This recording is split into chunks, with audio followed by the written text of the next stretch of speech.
সড়কের আরও খবরাখবর জানাতে আমাদের সাথে যুক্ত হচ্ছেন গাজীপুর চৌরাস্তা থেকে সহকর্মী ইকবাল আহমেদ সরকার এবং সায়দাবাদ থেকে সহকর্মী নাদিয়া শামীম। ইকবাল, এই মুহূর্তে আপনি ঢাকা ময়মনসিংহ এবং ঢাকা টাঙ্গাইল মহাসড়কে আছেন, মানে গাজীপুর চৌরাস্তা মোড়ে আছেন, কিন্তু ঢাকা টাঙ্গাইল মহাসড়কের কি পরিস্থিতি দেখছেন এবং সড়কে যানবাহনের চাপ কেমন দেখতে পাচ্ছেন?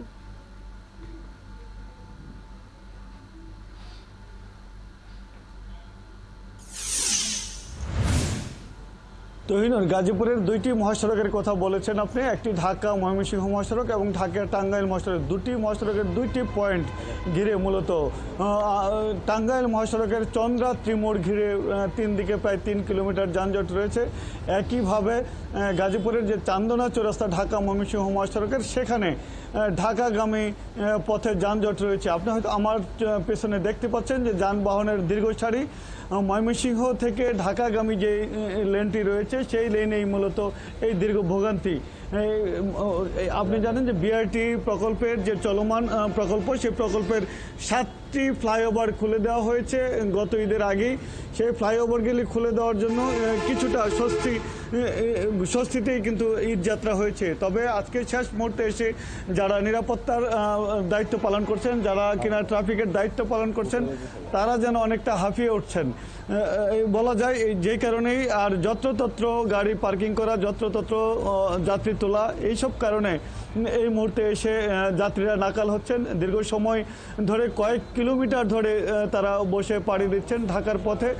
আরেকটি বিষয় হলো যে চান্দনা চৌরাস্তায় যে একটি ফ্লাইওভার রয়েছে ময়মনসিংহ থেকে ঢাকামুখী, সেটি এখনও খুলে দিতে পারেনি। যদি খুলে দিতে পারতো তাহলে হয়তো এই যে আপনি ভোগান্তি দেখছেন, যে চিত্র দেখছেন, সেটা হয়তো দেখা যেত না।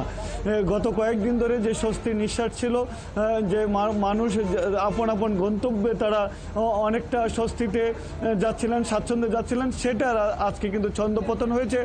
আজকে অধিকাংশ পোশাক কারখানাগুলি ছুটি হয়েছে।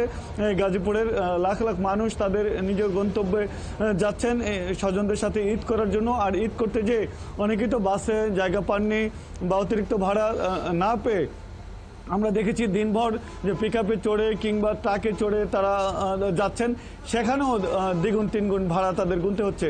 বলছেন যে এখানে কিনা 300 টাকা ভাড়া ছিল আগে, সেখানে আজকে 700 টাকা ভাড়া দিতে হচ্ছে।